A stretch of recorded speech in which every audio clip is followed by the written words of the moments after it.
আসসালামু আলাইকুম, সবাই কেমন আছেন? আজকে সকালের রান্নাটা আপনাদের সাথে শেয়ার করলাম।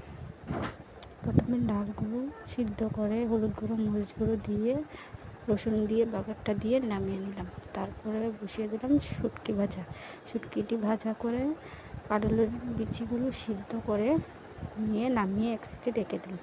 প্রথমে আলুটি কেটে নিয়ে ধুয়ে ভালো করে তারপর দিয়ে দিলাম জিরে গুঁড়ো, ধনে গুঁড়ো, হলুদ হলুদ গুঁড়ো, লবণ দিয়ে রেখে দিলাম। তারপরে কড়াইতে দিয়ে দিলাম পেঁয়াজ কুচি, লঙ্কা 4টে, শুকনো লঙ্কা।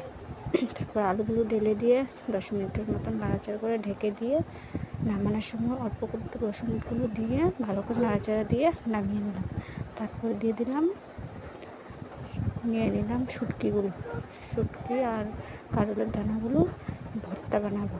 তো বেটে প্রথম বাটার জন্য নিয়ে নিলাম শুটকি আর শুকনো লঙ্কা বেটে নিলাম। তারপরে দিলাম কাঁঠালের দানাগুলো ভালো করে বেটে নিয়ে একসাথে সবগুলো বেটে নিয়ে একসাথে করে তারপর পেঁয়াজ কুচি দিয়ে ভালো করে বেটে নিয়ে নামিয়ে নিলাম।